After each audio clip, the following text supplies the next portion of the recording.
The sun blazed mercilessly over the Afghan desert as Captain Sarah, Ghost, Martinez adjusted her helmet and ran through her pre-flight checklist one final time. The A-10 Thunderbolt II, affectionately known as the Warthog, sat on the tarmac like a sleeping beast ready to wake.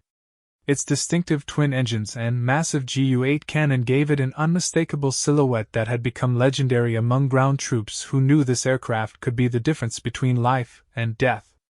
Sarah had been flying close air support missions for 3 years, but today felt different. The morning briefing had been unusually tense, with intelligence reports suggesting a high-value target had been located in a remote valley near the Pakistan border. A team of Navy SEALs had been conducting reconnaissance for weeks, gathering intelligence on what appeared to be a major Taliban command center. The radio crackled to life as she completed her systems check. "Ghost, this is Tower. You're cleared for takeoff. Weather is clear, visibility unlimited. Your contact frequency will be Raptor 61 on Tactical Channel 7. Copy Tower, Ghost rolling." Sarah pushed the throttles forward, feeling the familiar surge of power as the twin turbofan engines spooled up.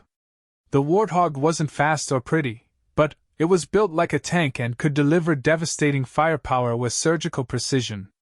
She had earned her call sign, Ghost. Not because she was quiet, but because she could appear and disappear from the battlefield so effectively that enemy forces often didn't know what hit them until it was too late. As she climbed to altitude, Sarah reflected on her journey to this moment. Growing up in Texas, she had always dreamed of flying, but the path hadn't been easy. The military had only recently opened combat aviation roles to women, and she had faced skepticism and challenges at every step. Her father, a Vietnam veteran, had initially opposed her decision, fearing for her safety in combat zones. "You don't understand what it's like over there," he had told her during one heated argument before her deployment. "War isn't a game, Sarah. People die." She had proven herself time and again, earning the respect of ground troops who came to recognize her distinctive flying style and unwavering commitment to bringing everyone home safely. The Warthog was perfect for her methodical, precise approach to combat flying. While other pilots might rely on speed and high-tech weapons systems, Sarah had mastered the art of low and slow flying, using the terrain and her aircraft's unique capabilities to maximum advantage. The flight to the target area took 45 minutes, during which Sarah studied the mission briefings and aerial photographs. The SEAL team, call sign Raptor 61, had been observing a compound nestled in a narrow valley surrounded by steep ridges. Intelligence suggested this was where a senior Taliban commander was coordinating attacks against coalition forces throughout the region. The operation had been planned meticulously. The SEALs would position themselves on the high ground overlooking the compound, conduct final reconnaissance, and then call in an airstrike if the target was confirmed.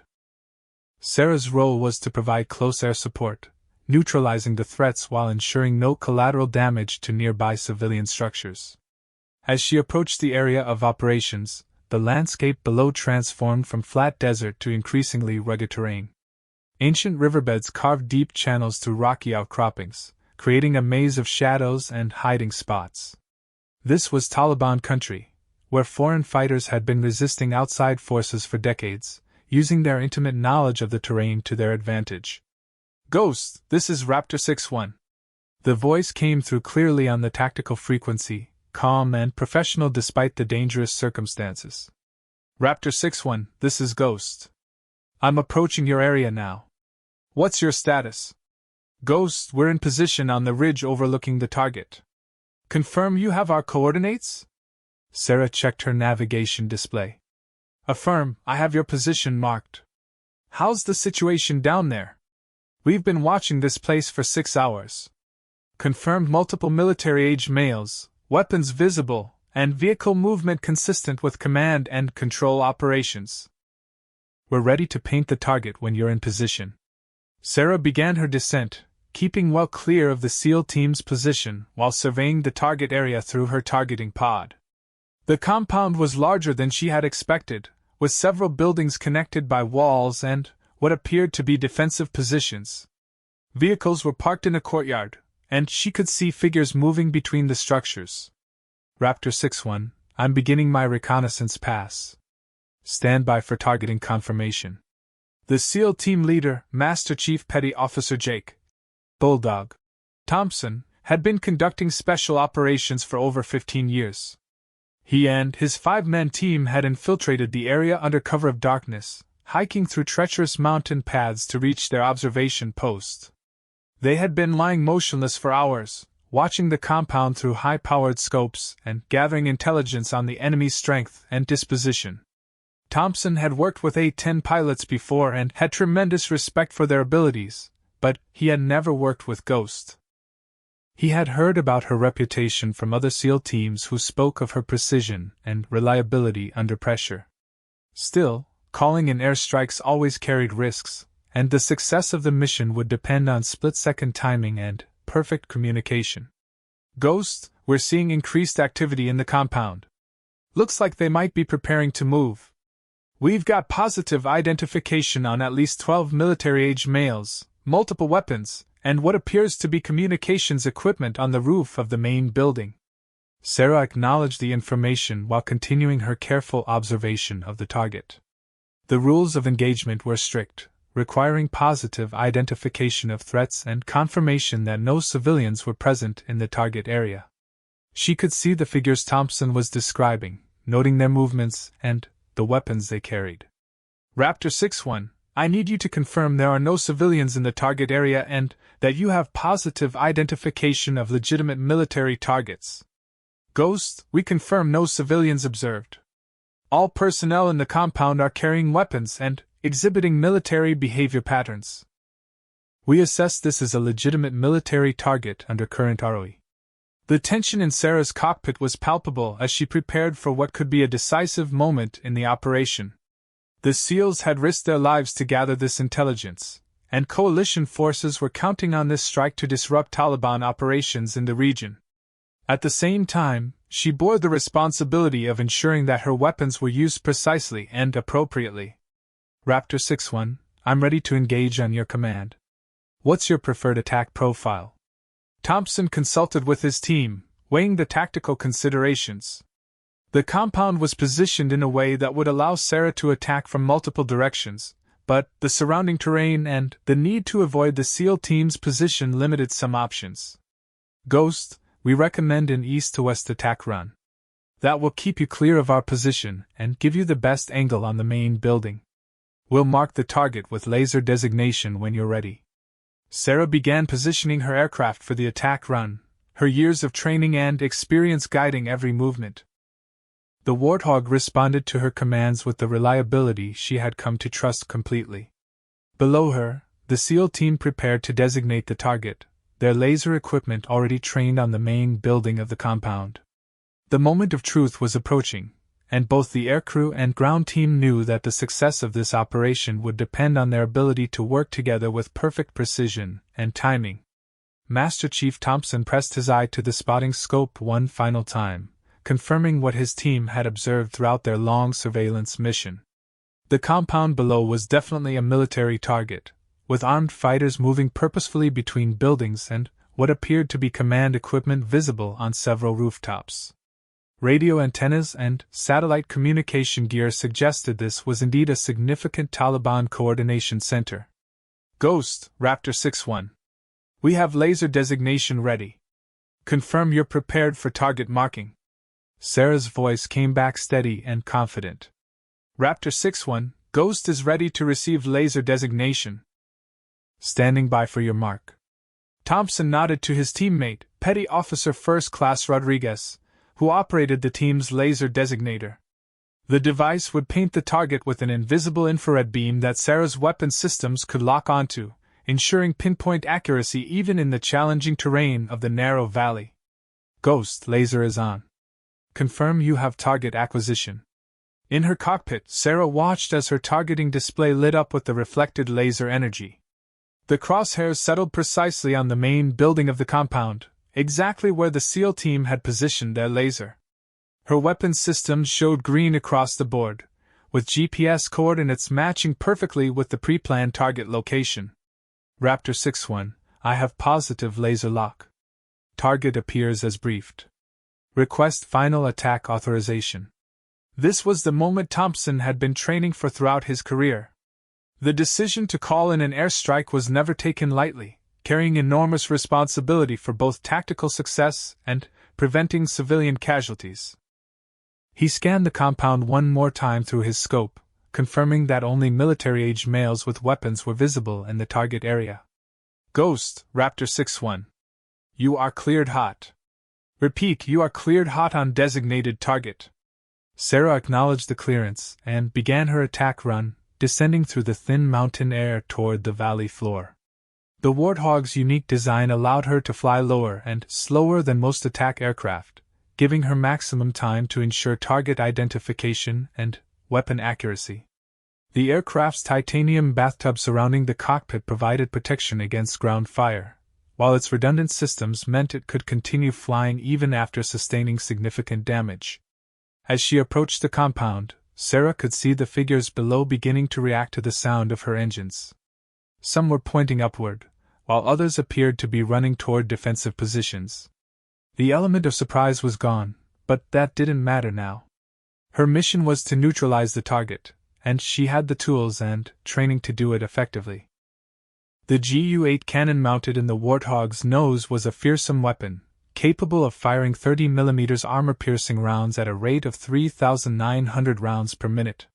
Each round was the size of a small bottle, designed to penetrate armored vehicles and fortified positions. Sarah had trained extensively with this weapon system, learning to use short, precise bursts that could destroy specific targets while minimizing collateral damage. Raptor 6-1, beginning attack run now. Time on target in 30 seconds. Thompson and his team watched from their concealed position as the A-10 descended toward the compound like a giant bird of prey. The aircraft's distinctive twin engines created a unique sound that experienced ground troops learned to associate with salvation when they were under attack, or devastation when they were on the wrong end of its weapons. Ghost, target is still marked. No change in compound activity. You are cleared to engage. Sarah lined up her attack run with methodical precision, accounting for wind, altitude, and the trajectory needed to place her rounds exactly where they would do the most good. The targeting computer provided guidance, but ultimately it was her skill and experience that would determine the success of the mission. The first burst from the Gu-8 cannon lasted only 2 seconds, but it sent 40 rounds of 30mm ammunition streaking toward the main building of the compound. The depleted uranium cores of the armor-piercing rounds struck with devastating effect, punching through walls and destroying everything in their path. The sound was unlike anything else in warfare, a deep buzzing roar that earned the A-10 its nickname, Warthog. From their observation post, the SEAL team watched as the main building of the compound simply disintegrated under the impact of Sarah's cannon fire. Walls collapsed, the roof caved in, and secondary explosions suggested that ammunition or fuel had been stored inside. The precision was remarkable, with every round finding its intended target. Ghost, direct hit on primary target. Building is destroyed. Standing by for damage assessment. But Sarah wasn't finished. Her mission briefing had identified multiple structures within the compound that needed to be neutralized, and she could see armed figures moving between the remaining buildings. She pulled up from her first attack run and began positioning for a second pass, this time targeting the secondary structures. Raptor 6-1, I'm setting up for run number 2. Confirm secondary targets are still valid. Thompson swept the compound with his scope, noting that several armed fighters had taken cover in the remaining buildings. Vehicle engines were starting as the Taliban fighters apparently prepared to evacuate the position. This was exactly the kind of disruption the mission was designed to achieve. Ghost, secondary targets confirmed valid. Multiple armed personnel taking cover in buildings 2 and 3. Also have vehicles attempting to depart through the north exit. Sarah banked the Warthog into a steep turn, using the aircraft's excellent low-speed handling characteristics to position for her second attack. The twin engines provided reliable power even at low altitude and airspeed, allowing her to maneuver in ways that would be impossible for faster, more complex aircraft. Her second run targeted the vehicle compound where several trucks and a technical vehicle with a mounted heavy machine gun were attempting to escape. The Gu-8 cannon made short work of the vehicles, its depleted uranium rounds easily penetrating their armor and destroying their engines. One by one, the vehicles ground to a halt as Sarah's precise fire disabled them completely. Outstanding shooting, Ghost! All vehicles neutralized. The secondary buildings are still showing movement. Sarah had been trained to be economical with her ammunition while ensuring mission success. The A-10 carried 1,174 rounds for its main cannon, enough for extended combat operations, but she knew that precision was more important than volume of fire. Each burst needed to count, both for tactical effectiveness and to minimize the risk to any civilians who might be in the surrounding area. Her third attack run focused on the remaining structures within the compound. She could see muzzle flashes from several windows as the Taliban fighters attempted to return fire with small arms. Their AK-47s and machine guns were no match for the heavily armored A-10, but Sarah knew that ground fire could still be dangerous if it hit critical systems or found gaps in her aircraft's protection. The cannon fire was devastating in its precision. Sarah placed her rounds exactly where they needed to go, collapsing walls and destroying fighting positions while avoiding a small structure that intelligence had suggested might contain communications equipment that could provide valuable intelligence if captured intact. Raptor 6-1, I'm holding fire on the northeast building per intelligence guidance. Confirm that structure is to be preserved. Ghost, that's affirmative. Intelligence wants that building intact if possible. All other structures are cleared for engagement. Thompson was amazed by the precision of Sarah's attacks. He had seen many close air support missions during his career, but few pilots demonstrated such exact control over their weapons. Every burst of cannon fire hit exactly where intended, with no wasted rounds or collateral damage to surrounding areas. The compound below was now a scene of complete destruction, with smoke rising from multiple buildings and vehicles scattered throughout the area. The Taliban fighters who had survived the initial attacks were either fleeing on foot across the valley floor or had been neutralized by Sarah's precise fire. The mission was achieving its objectives with textbook efficiency. Ghost, compound appears neutralized. No movement visible in target structures. Excellent work up there. Sarah continued circling overhead, ready to provide additional fire support if needed while the SEAL team conducted their damage assessment. This was often the most dangerous phase of the mission, as surviving enemy fighters might attempt to regroup or call for reinforcements. Her job was to ensure the SEALs could complete their mission safely. What happened next would become the stuff of legend among Special Operations Forces. As the smoke cleared from the compound below, Thompson's team spotted movement that would change the entire dynamic of their mission. Through the thermal scopes, they detected what appeared to be a large group of reinforcements approaching from the north, moving through a concealed ravine that hadn't been visible during their initial reconnaissance. Ghost, Raptor 6-1. We've got a problem. Large group of personnel moving through the northern approach, approximately 2 clicks out. Count suggests company-sized element with vehicles. Sarah immediately adjusted her flight pattern to investigate the new threat. Her targeting pod picked up the heat signatures of what appeared to be at least 50 fighters moving in tactical formation, accompanied by several vehicles including what looked like technicals armed with heavy weapons. This wasn't a coincidental patrol, it was a coordinated response to the attack on the compound. Raptor 6-1, I confirm large enemy formation moving to your position. Appears to be organized counterattack. Estimate 45 to 50 personnel with vehicle support. The situation had suddenly become far more complex and dangerous. The SEAL team was positioned on high ground with excellent fields of observation, but they were also exposed and outnumbered by more than 8 to 1.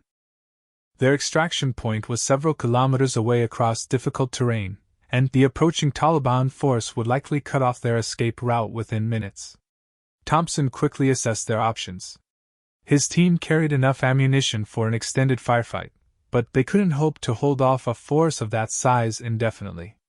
Their best hope was to use their position and Sarah's air support to break up the enemy formation before it could coordinate an effective attack on their position. Ghost, we need to hit that formation before it reaches assault distance. Can you engage them in the ravine? Sarah studied the terrain through her targeting systems. The ravine was narrow and winding, providing natural protection for the approaching force but also creating a perfect opportunity for devastating effect from her cannon. If she could catch them in the confined space, a single attack run could neutralize a significant portion of the threat. Raptor 6-1, I can engage in the ravine, but I need precise coordinates. That terrain is tricky, and I don't want any rounds going long toward civilian areas. Rodriguez, operating the laser designator, quickly shifted his target to the head of the enemy column. The narrow ravine channeled the approaching force into a perfect killing zone, with steep walls on both sides preventing rapid dispersal once the attack began. Ghost, laser designation on lead elements. Confirm you have target lock. Raptor 6-1, I have laser lock. Target appears as multiple vehicles and personnel in column formation. Request clearance to engage. Thompson made the tactical decision that would save his team's lives. The approaching force was clearly hostile armed and moving to attack their position. Under the rules of engagement, he had the authority to authorize defensive fires against the threat. Ghost, you are cleared hot. Engage the column. What happened next would be talked about in special operations communities for years to come. Sarah brought the Warthog down in a shallow dive that aligned perfectly with the ravine, approaching from an angle that would allow her cannon fire to sweep the entire length of the enemy formation. The Gu-8 cannon's high rate of fire made it perfect for this type of linear target. But here's what made this attack legendary among those who witnessed it. Sarah somehow managed to engage the entire enemy column without making a sound that reached the SEAL team's position. The physics of the situation created an acoustic phenomenon that none of them had experienced before. The ravine's walls and the direction of Sarah's attack created a sound shadow that shielded the SEALs from the cannon's distinctive roar. Combined with the thermal layers in the mountain air and the specific angle of her attack run, the sound of the Gu-8 firing was deflected away from their observation post. From Thompson's position, they could see the devastating effects of Sarah's attack through their scopes. Vehicles exploded in sequence as the 30mm rounds found their targets. Personnel scattered in all directions, only to be caught by the continuing stream of cannon fire. The entire enemy formation was being systematically destroyed, yet the only sounds reaching the SEAL team were the distant echoes bouncing off far ridgelines. "What the hell?" whispered Petty Officer Martinez, the team's communications specialist. "I can see the impacts, but I can't hear the gun." Rodriguez, still tracking the target through his scope, watched in amazement as vehicle after vehicle erupted in flames. The precision was incredible, with each burst of cannon fire walking methodically through the column, leaving nothing but smoking wreckage in its wake. "Ghost, this is Raptor 6-1. We're observing your impacts, but we're not hearing your cannon fire. Confirm you are engaging the target." Sarah's voice came back with a touch of amusement despite the deadly serious nature of the mission. "Raptor 6-1, that's affirmative. I'm putting rounds downrange right now. Must be the acoustics in those mountains playing tricks on you." The attack continued for what felt like an eternity but was actually less than 30 seconds. Sarah made 3 passes through the ravine, each one eliminating more of the enemy force with surgical precision.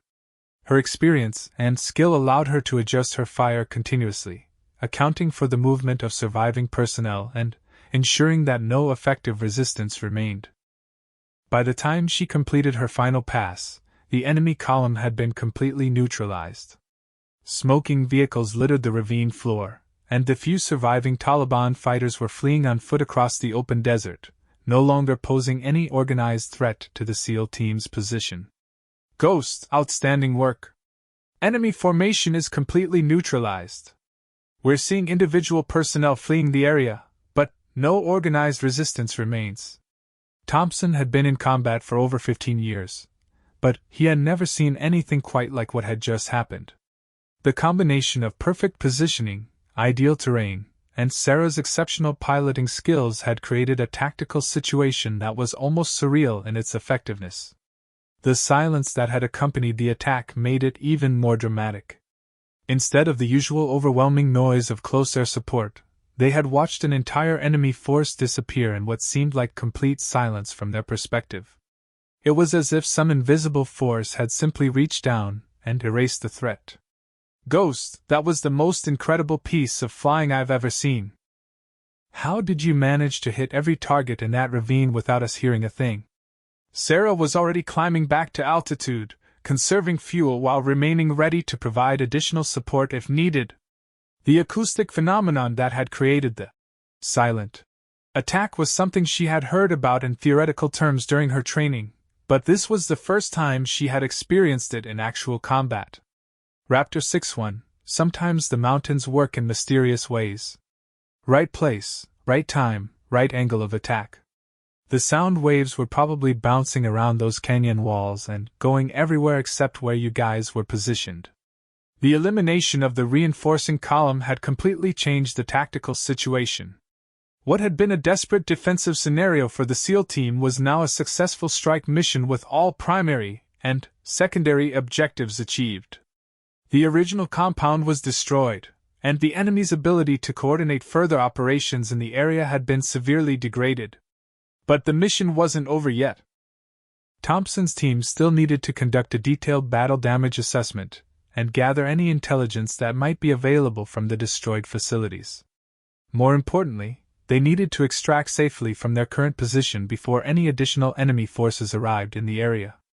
"Ghost, can you continue to provide overwatch while we move down to the compound for damage assessment?"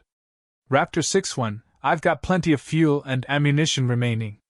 I'll orbit overhead and keep an eye on the surrounding area. Take your time down there and be thorough." The SEAL team began their careful descent from the observation post toward the destroyed compound.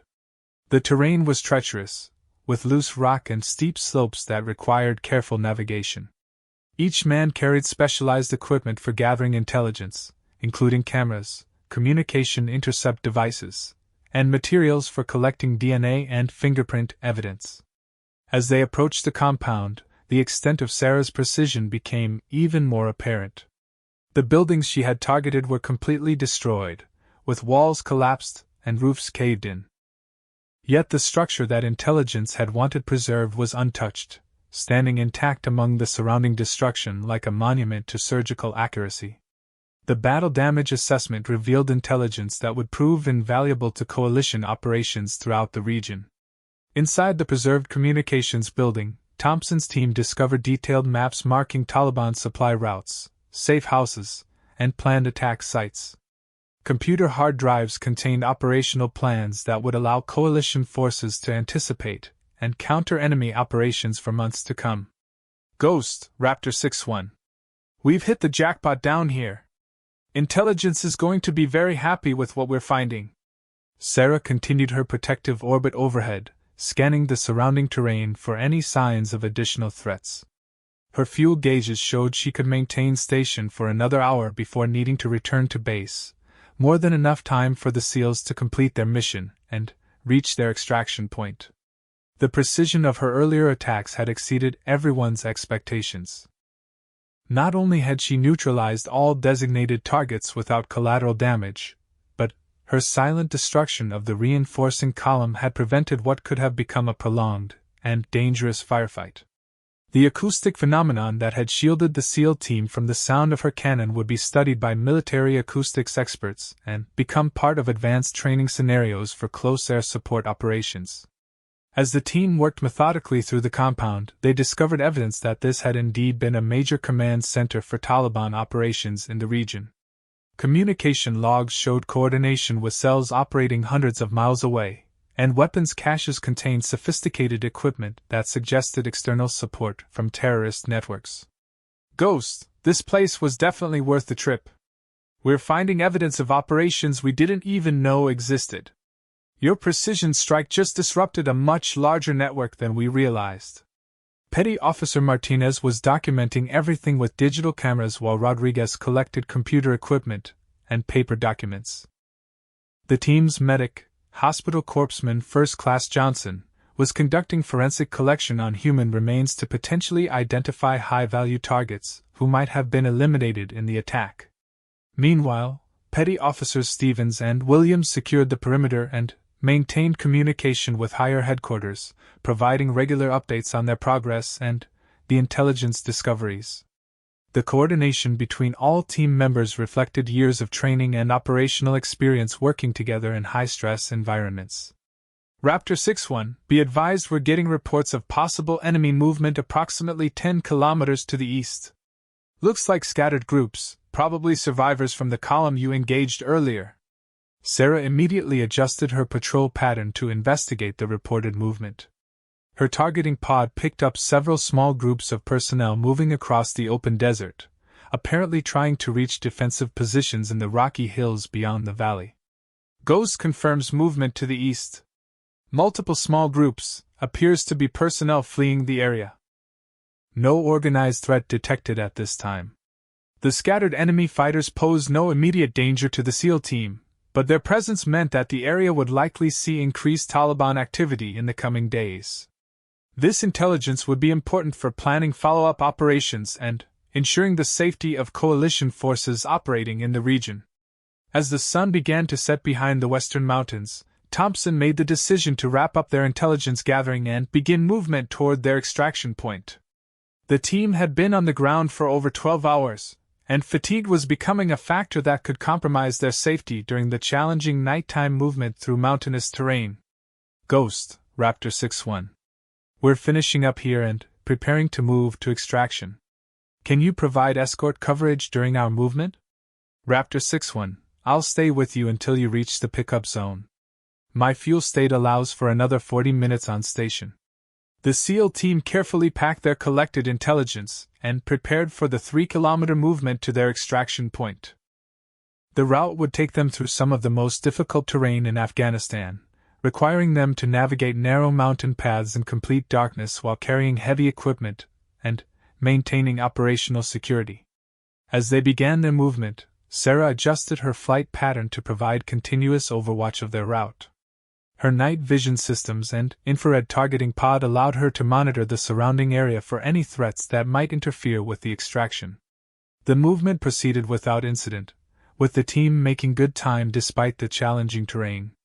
Their training in mountain warfare and years of operational experience allowed them to navigate efficiently while maintaining security protocols that would prevent enemy forces from tracking their movement. Ghost, we're approaching the pickup zone now.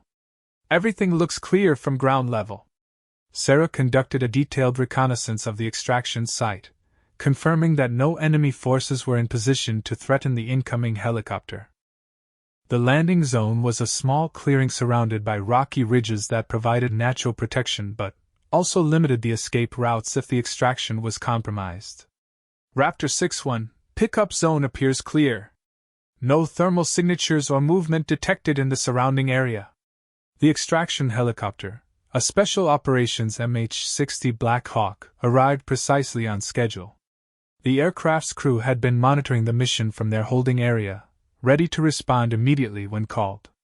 The pilot was an experienced Special Operations aviator who had conducted hundreds of similar extractions throughout his career. Raptor 6-1, this is Dustoff 7-3. I have you in sight and am beginning my approach. Ghost, thanks for keeping an eye on things up there. Dustoff 7-3 Ghost. The area is secure for your approach. I'll maintain overwatch until you're clear of the zone. The extraction proceeded flawlessly, with the SEAL team and their collected intelligence safely aboard the helicopter within minutes of its arrival. The MH-60's powerful engines lifted them quickly above the surrounding ridgelines, carrying them toward the safety of their forward operating base. Ghost, Raptor 6-1. We're airborne and clear of the zone. Thanks for outstanding support throughout this mission. That was some of the finest flying any of us have ever seen. Thompson's words carried genuine respect and admiration for Sarah's performance. In the Special Operations community, praise was earned through demonstrated competence under pressure, and Sarah had exceeded every expectation. Her precision, professionalism, and tactical expertise had made the difference between mission success and potential disaster. Raptor 6-1, it was an honor working with your team. Safe flight home, and congratulations on a successful mission. As Sarah turned her Warthog toward home base, she reflected on the events of the day. The mission had achieved all its objectives through a combination of careful planning, skillful execution, and no small amount of luck. The acoustic phenomenon that had created this silent attack would be discussed and analyzed, but at its core, it represented the kind of tactical excellence that defined elite military operations. The intelligence gathered during the mission would prove invaluable in subsequent operations throughout the region. Coalition forces would use the captured information to disrupt Taliban networks, prevent planned attacks, and capture additional high-value targets. The ripple effects of this single mission would contribute to improved security for both military personnel and Afghan civilians. Back at base, the debriefing session lasted well into the night as intelligence specialists analyzed the collected materials and operational planners began developing follow-up missions based on the new information. The success of the operation would be measured not just in immediate tactical gains, but in its long-term contribution to the overall mission in Afghanistan. For Sarah, the mission represented validation of her training, skills, and place in the special operations community. The respect shown by Thompson's team meant more to her than any official recognition or award. In the tight-knit world of elite military units, acceptance and respect were earned through performance under pressure, and she had proven herself worthy of both. The story of the silent attack would spread throughout the special operations community, becoming part of the folklore that binding these elite units together. Future pilots would study the mission as an example of perfect coordination between air and ground forces, while the acoustic phenomenon would be incorporated into training scenarios and tactical planning considerations. Years later, when Sarah had moved on to other assignments and eventually retired from military service, she would still receive messages from special operations personnel who had heard the story of the Warthog that destroyed an entire enemy column without making a sound. For Thompson and his team, it would remain one of their most memorable missions, a perfect example of what could be achieved when elite personnel work together with absolute precision and professionalism. The mission had lasted less than 12 hours from beginning to end, but its impact would be felt for years to come. In the unforgiving landscape of Afghanistan, where the difference between success and failure often measured in seconds and inches, the collaboration between Ghost and Raptor 6-1 had achieved something special, a perfectly executed operation that would be remembered long after the war itself had ended.